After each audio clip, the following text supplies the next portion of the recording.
Poutre en bois BC. BC. Cette poutre est en bois. Voilà. La section droite de la poutre en bois BC. BC. C'est une poutre en bois. Donc, on nous demande de déterminer la section BC. Donc, c'est le bois. Et d'une barre d'acier AB. La section AB. Là, c'est l'acier. Du système ABC sollicité en B. Du système ABC qui est sollicité en B par une force P. Donc, sollicité en B. Point. La contrainte d'utilisation du bois de pin est sigma B égale à 12 bars. Là, c'est la contrainte d'utilisation du bois. Et celle de l'acier sigma A égale à 700 bars. Point. La charge P est égale à 27, donc 2700 dégâts Newton. Donc cette charge P qui est appliquée est égale à 2700 dégâts Newton. L'énoncé continue, on dit les dimensions du système sont indiquées sur la figure ci-après.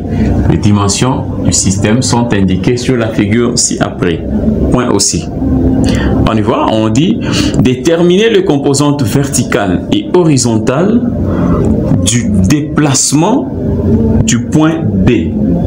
Les composantes verticales et horizontales du point B résultant de la déformation du système. Vous voyez, le point B est là. Là, on essaye un peu de monter, on monte un peu de niveau. Donc, on nous demande de déterminer les déplacements horizontal et vertical du point B résultant de la déformation du système. On néglige le poids propre de ces systèmes. Là, c'est une indication. On nous dit qu'on doit négliger le poids propre de ces systèmes. Alors, comment est-ce que nous allons faire? Comment nous allons faire? Je crois que le système est simple, l'exercice est simple à résoudre. Donc, vous avez un système, le système est composé de deux barres, bien sûr. Nous avons la barre AB qui est en acier et la barre CB qui est en bois. Alors, qu'est-ce que nous allons faire? Nous allons commencer d'abord par rechercher l'angle θ, l'angle alpha. Calcul de l'angle. Calcul de l'angle alpha. Donc, dans les calculs de cet angle, je n'ai besoin que de sinus alpha et cosinus alpha. Donc, du fait que je connais déjà l'hypoténuse, donc le sinus de cet angle sera l'opposé divisé par l'hypoténuse. Donc, sinus alpha sera égal à C 2,7 divisé par 4,5. Et le cosinus alpha sera égal à l'adjacent 3,6 divisé par l'hypoténuse. Voilà, nous avons ces valeurs-là. Donc, vous allez voir, je peux le faire en dessous. Cosinus alpha égale à 3,6 divisé par 4,5. Et là, si vous calculez, vous allez trouver 0,6. Et là, vous avez 0,8. Vous avez le valeur de sinus et cosinus. Donc, si vous avez besoin de trouver cet angle, vous faites tout simplement alpha sera égal à arc sinus 0,6 ou soit alpha égal à arc cosinus 0,8. Mais pour l'instant, nous avons juste besoin de valeurs de sinus et de cosinus. Alors, qu'est-ce que nous allons faire? Comme on a vu dans les treillis, nous allons opérer une coupure. Donc, j'ai fait une coupure ici.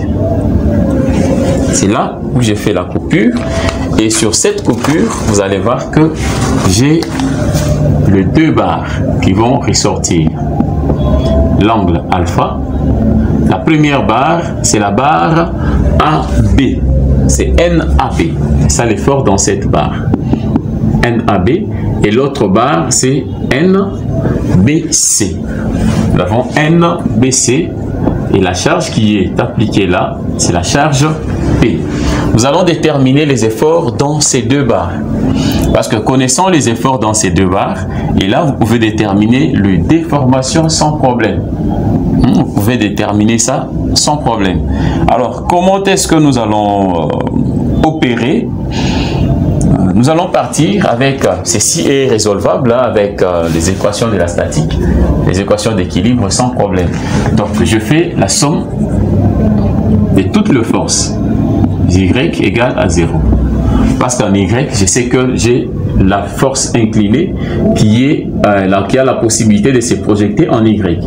Mais en X, la force horizontale n'aura pas cette possibilité. Donc je commence par force des Y. Force verticale bien sûr. Donc j'aurai NAB multiplié par et sinus. Là je fouille l'angle. La théorie a été bien donnée dans notre chapitre sur la poutre en treillis. C'était très bien expliqué. Donc, multiplié par sinus alpha, là, ça monte, c'est plus, et sens contraire avec P, moins P égale à 0. Donc, ici, j'aurai NAB égale à P divisé par sinus alpha. Or, P a une valeur de 2700. 2700 dégâts Newton et sinus alpha nous avons 0,6 et là on peut trouver NAB égale, vous pouvez calculer, si vous calculez vous allez trouver 4500 dégâts Newton et ça la valeur de l'effort qui existe dans la barre AP et cette valeur est une valeur de traction, c'est un effort de traction. Un effort de traction, pourquoi? Parce que la valeur est positive. Donc, je crois qu'on doit respecter très bien le principe. Alors, je vais répartir avec la somme de toutes ces forces en X égale à 0. En X égale à 0, donc horizontale bien sûr, vous allez voir, je vais prendre NB. NB est dans X. Et regarde de l'autre côté, j'ai moins NBC, moins la projection regardera aussi de l'autre côté. Donc, j'aurai NAB égale à 0. Et vous allez voir que l'inconnu c'est NBC. Donc NBC sera égal à moins NAB. Et ceci me donne moins 4500. Donc NBC égale à moins 4000. Non, regardez un peu. On a oublié un cosinus. C'est là.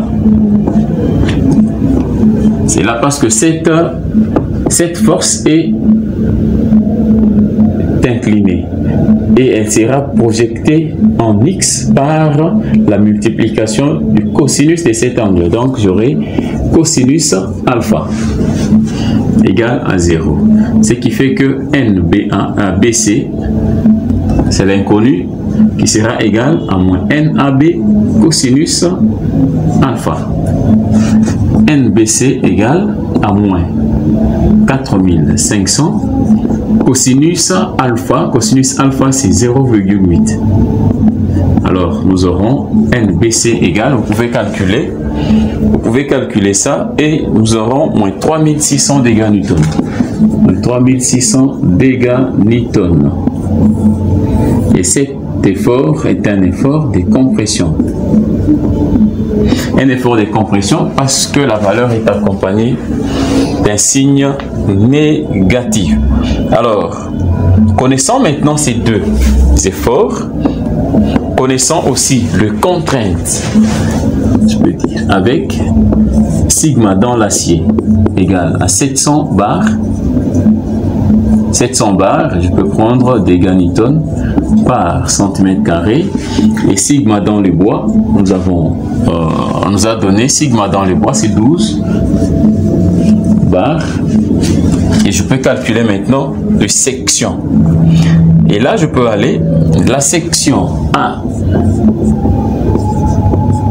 la section de l'acier la section de l'acier. Lorsque je dis la section de l'acier, je suis en train de voir la barre BC. La section de l'acier, c'est la section de la barre BC. C'est cette barre BC qui est en acier. Alors, non, c'est la barre AB. AB. On peut voir ici dans notre figure, vous avez la barre AB, c'est cette barre qui est en acier et l'autre est en bois. Là c'est AB qui est en acier, BC est en bois. La même chose, et je viens là, nous avons maintenant la section de l'acier, c'est la section de la barre AB.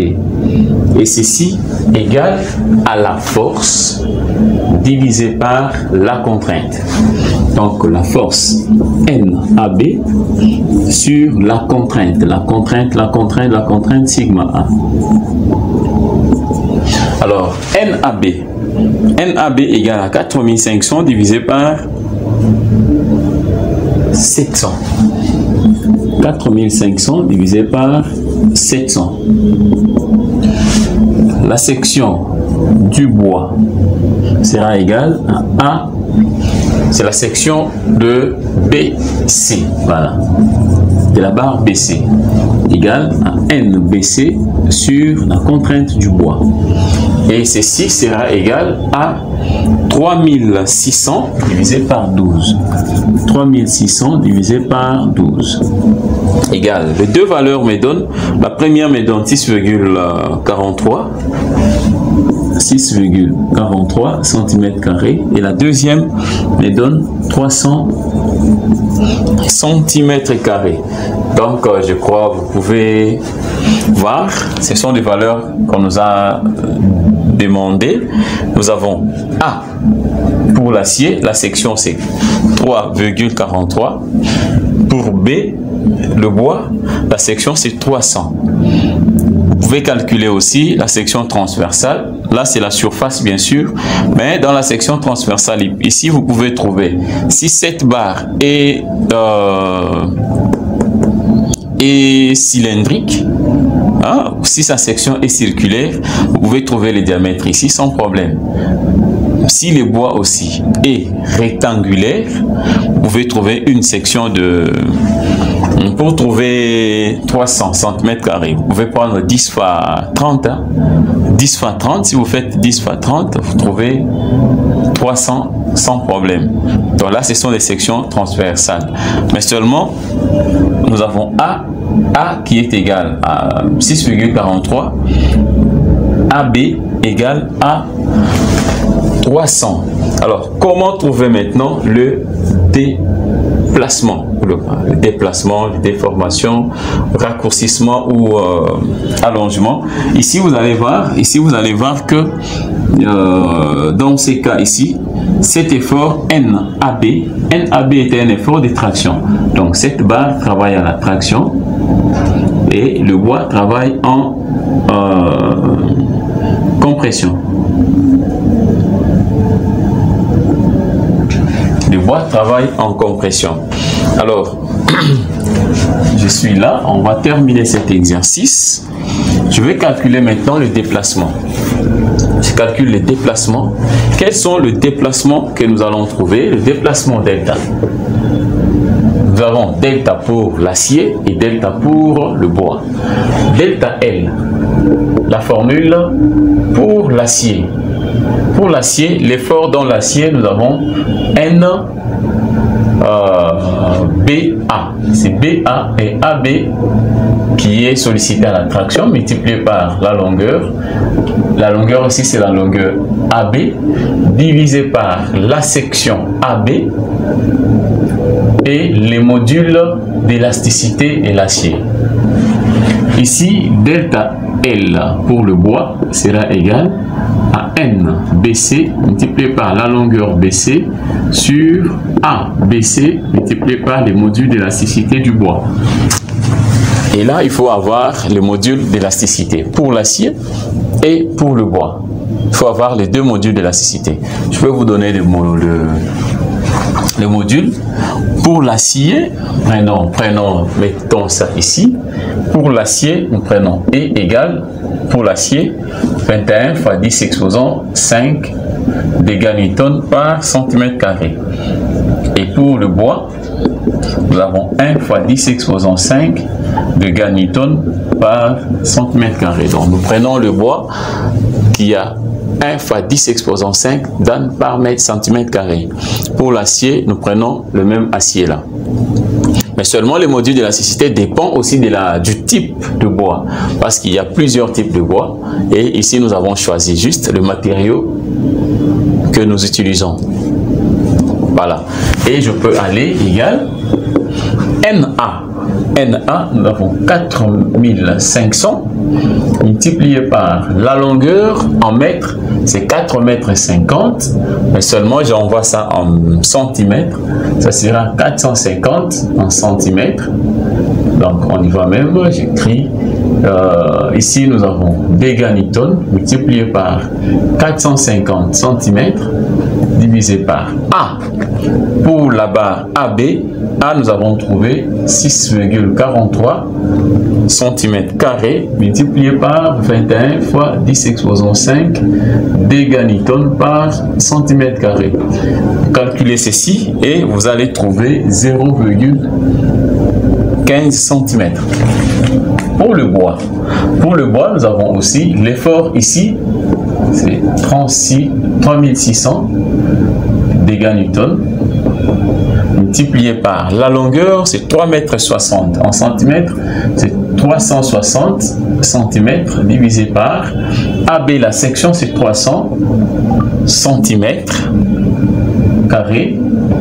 multiplié par le module de l'élasticité du bois, 1 multiplié par 10 exposant 5 Dan par cm². Et ceci me donne 0,043 cm. Donc je crois que nous avons déterminé aussi le déplacement tel que ça nous a été demandé.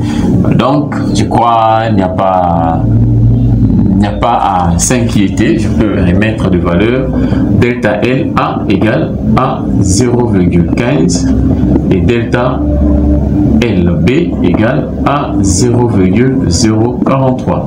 Nous avons ces deux déplacements ici. Donc en fait, là c'est l'allongement de la barre inclinée et là c'est les raccourcissements. Ça c'est les raccourcissements, l'effort était des compressions.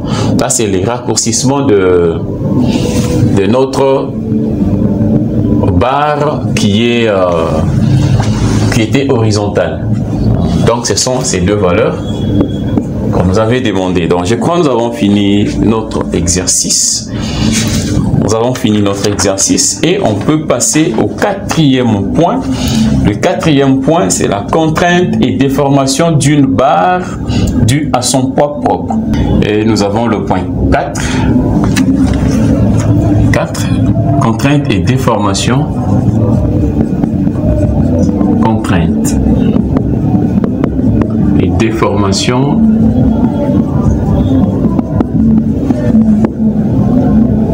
d'une barre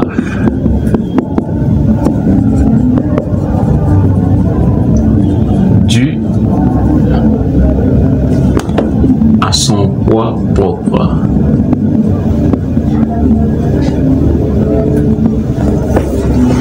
Voilà.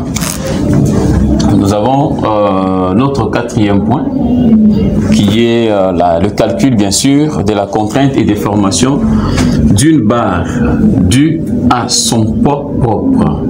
Alors, comment est-ce que nous allons calculer la contrainte et la déformation due à une barre, au poids propre de la barre? La barre peut être sollicitée par une force ou soit par son poids propre. Et comment calculer la contrainte et la déformation par rapport à son poids propre? Je prends une barre, là c'est une barre qui glisse là, voilà. Sur cette barre, j'applique une force P. Cette barre a une longueur L.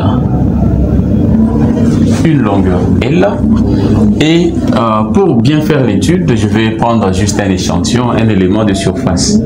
Un élément de surface, quelque part ici. Je prends un élément de surface.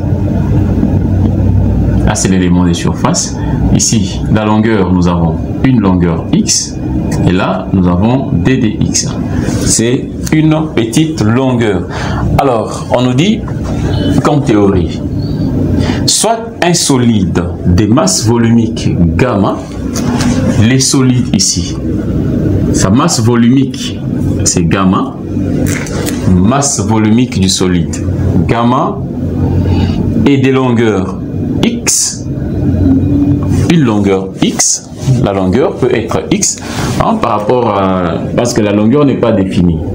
Si la longueur n'est pas définie, je prends la longueur x à une longueur, bien sûr, quelque part, hein, là où on peut prendre la surface, la petite surface ou la facette en question. Donc, la petite surface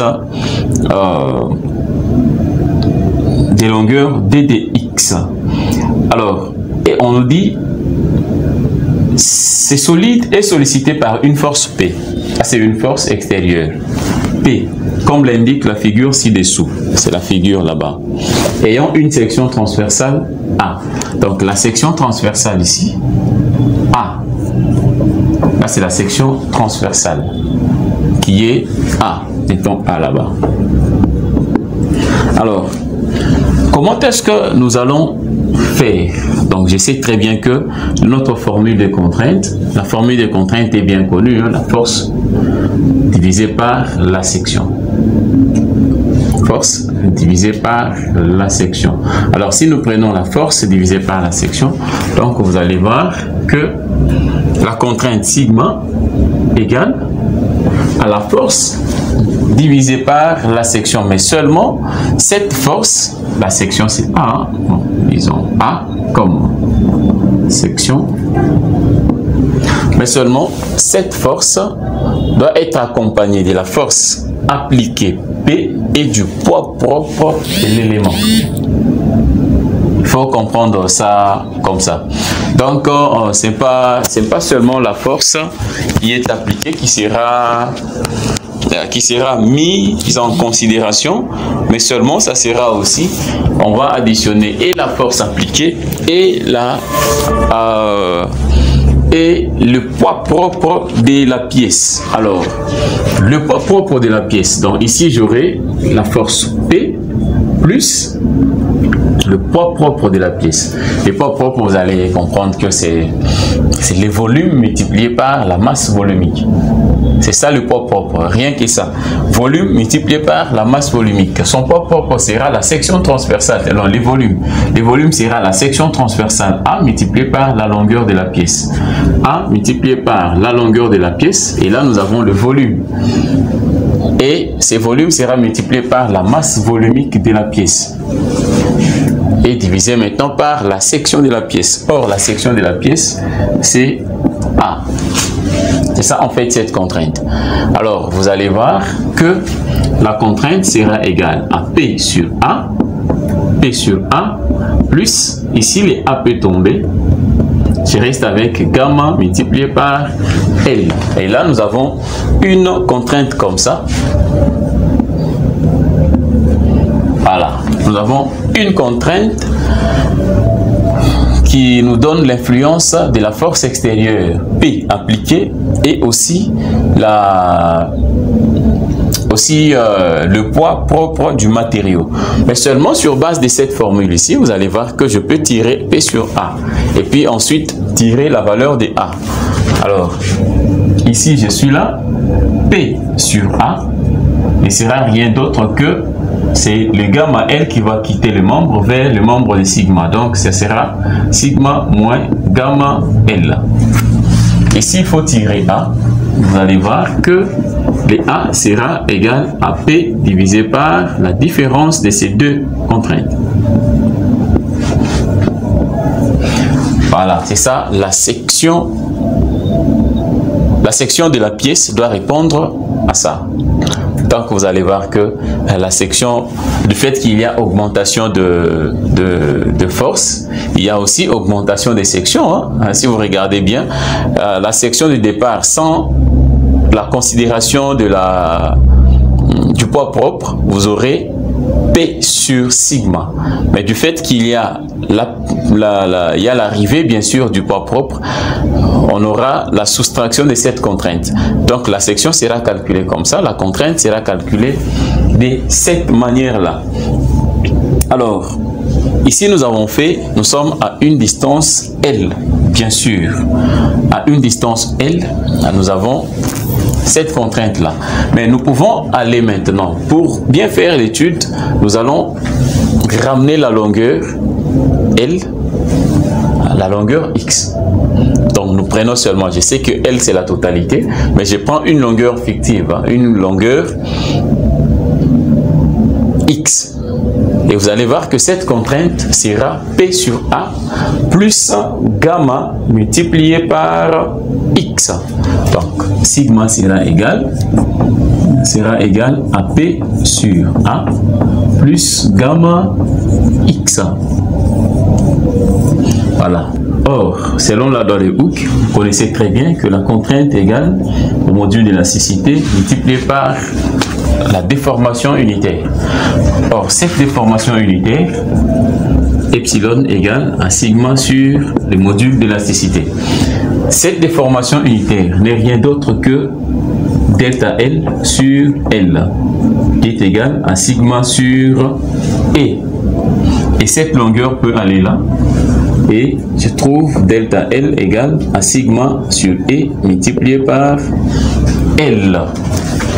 Alors, vous allez comprendre aussi une chose. Vous allez comprendre quelque chose, c'est que delta L ici, c'est la longueur, l'allongement total qui correspond à cette formule. Or, sigma, c'est la valeur que nous avons ici. Donc, je peux faire ceci. Delta L égale, parce que je veux calculer delta L. Delta L sera égal à sigma, sigma qui est ici. S'il faut bien faire la valeur de sigma, à partir d'ici, les A peut aller là pour trouver les dénominateurs communs.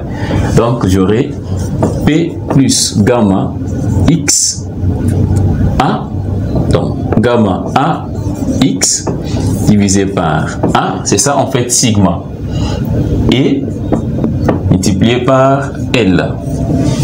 C'est quelque chose comme ça. C'est ça la formule de delta L.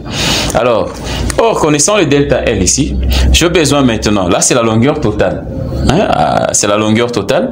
Et maintenant, je suis en train de chercher le D de delta L. 2 de delta L. Donc cette fois-ci, je vais aller dans le plus petit élément. Dans le plus petit élément. Donc je vais prendre l'allongement, pas l'allongement de la longueur, mais l'allongement, le plus petit allongement en fait. Le plus petit allongement lorsque je me retrouve dans l'élément DDX. Dans l'élément DDX. Alors, je vais calculer 2 D de delta L égale à P plus gamma AX facteur de, ça sera divisé par EA et AA et facteur de delta L. Donc vous allez voir que je suis dans l'allongement, ça c'est l'allongement de ce petit élément, celui-ci. Celui-ci là, vous voyez le petit élément, je suis en train de faire l'étude sur cette petite surface.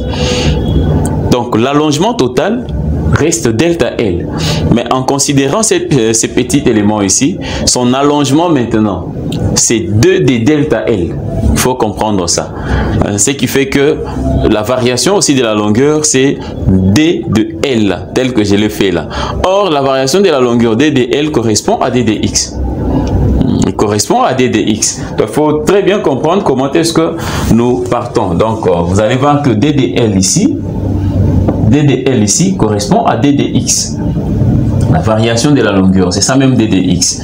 Alors, ici, nous aurons le D de L peut être remplacé par 2 de X. Donc, je prends D de delta L égale à P plus gamma A X sur A et DDX.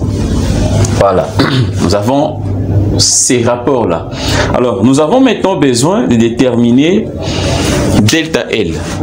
Nous allons déterminer maintenant delta L, l'allongement total de cette barre. Donc ici, nous déterminons l'allongement dû au poids propre. Au poids propre et à la charge P appliquée. Donc vous allez très bien comprendre. Nous allons déterminer l'allongement produit par ces deux forces. Alors, vous pouvez venir ici.